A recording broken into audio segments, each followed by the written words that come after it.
अस्सलाम वालेकुम dear students.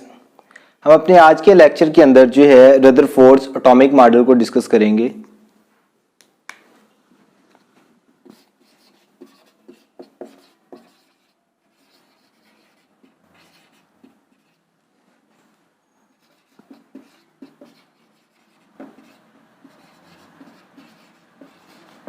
Rutherford atomic model पीछे हमने जो है इलेक्ट्रॉन्स, प्रोटॉन और न्यूट्रॉन की डिस्कवरीज को पढ़ा, तो आज हम थोड़ा डिस्कस करेंगे कि एटॉमिक मॉडल को किस तरह डेवलप किया गया। तो रदरफोर्ड ने एक गोल्ड फॉइल एक्सपेरिमेंट किया जिसमें उसने 0.00004 सेंटीमीटर थिन, इतनी मोटाई की उसने एक गोल्ड फॉइल ली। ठीक है, गोल्ड की एक पतरी ली, ठीक है, फॉइल ली। उसके बाद उसने इसमें से क्या किया, अल्फा पार्टिकल्स को गुजारा। अल्फा पार्टिकल्स का कल भी मैंने जिक्र किया था। Alpha particles are basically helium nuclei, के हीलियम के अंदर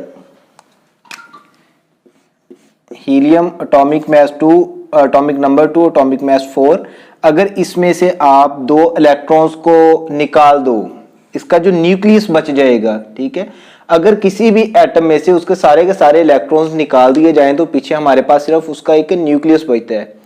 तो आपने क्या करना है, उसका वो जो न्यूक्लियस होगा उसको आप अल्फा पार्टिकल्स कहोगे कि अल्फा पार्टिकल क्या होगा, हीलियम 2+, के हीलियम जिसके ऊपर +2 चार्ज होगा। अब रदरफोर्ड ने क्या किया, गोल्ड फॉइल ली,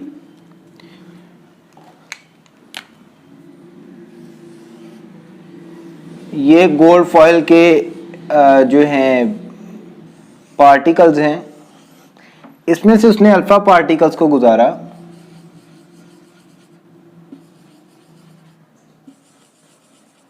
ये एटम का स्ट्रक्चर बना रहे हैं हम कि गोल्ड की वो जो फॉइल है उसके एटम्स हैं ये, और इसके आगे उसने जिंक सल्फाइड की एक प्लेट रखी हुई थी। जिंक सल्फाइड की प्लेट पे अल्फा पार्टिकल टकराता था तो पता चल रहा था कि ये अल्फा पार्टिकल किस जगह पे आके टकराया है। अब उसने तकरीबन 20,000 अल्फा पार्टिकल इसमें से गुजारे। अब कुछ अल्फा पार्टिकल्स जो थे वो सीधे गुजर गए, सीधे गुजरने के बाद वो जाके गोल्ड फॉइल के ऊपर टकराए। जैसे ये सारे के सारे सीधे गुजर रहे हैं। उसके बाद कुछ थे जो टकराने के बाद डिफ्लेक्ट हुए एक लार्ज एंगल पे और यहाँ पे आके टकराए हैं। अब उसमें से कुछ थे जो टकराने के बाद बाउंस बैक हुए, मतलब पीछे की तरफ मुड़ गए। ज्यादातर सीधे जाके टकराए, कुछ थे जो टकराने के बाद एक बड़े एंगल पे मुड़ गए, कुछ अल्फा पार्टिकल्स थे जिन्होंने बाउंस बैक किया, वापस आ गए। अब इस पे जो है उसने जो अपने रिजल्ट्स निकाले, उसने कहा कि तकरीबन जो ज्यादातर सीधे गुजरने का मतलब है कि एटम का मोस्टली हिस्सा खाली है। ठीक है, एटम का मोस्टली हिस्सा, मोस्टली स्पेस उसकी खाली है। कुछ जो है टकराने के बाद मुड़ गए, इसका मतलब है कि एटम के सेंटर के अंदर एक न्यूक्लियस मौजूद है जिसके ऊपर पॉजिटिव चार्ज है, जिस पर अल्फा पार्टिकल टकराने के बाद डिफ्लेक्ट हो गया। देखिए, अल्फा पार्टिकल पर भी पॉजिटिव चार्ज है, न्यूक्लियस पर भी अगर पॉजिटिव चार्ज है तो तभी वो डिफ्लेक्ट करके गया। तीसरी बात, जो बाउंस बैक हुआ, इस बेस पे रदरफोर्ड ने बोला कि न्यूक्लियस काफी हैवी और डेंस है, इसका मैस ज्यादा है और ये डेंस है, और एटम का ज्यादातर मैस इस न्यूक्लियस पे डिपेंड करता है। इस वजह से वो बाउंस बैक हुआ है, मतलब टकराने के बाद बिल्कुल ही वापस आ गया है।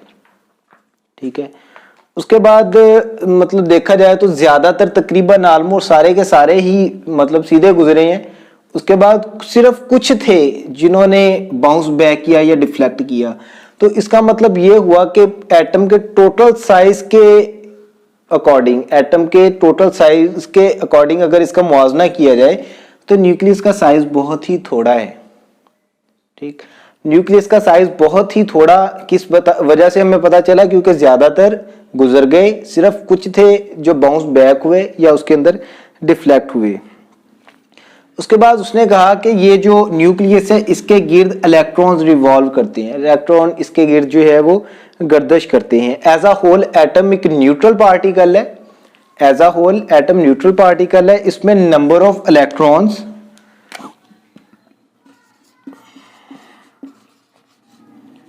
Is equal to number of protons.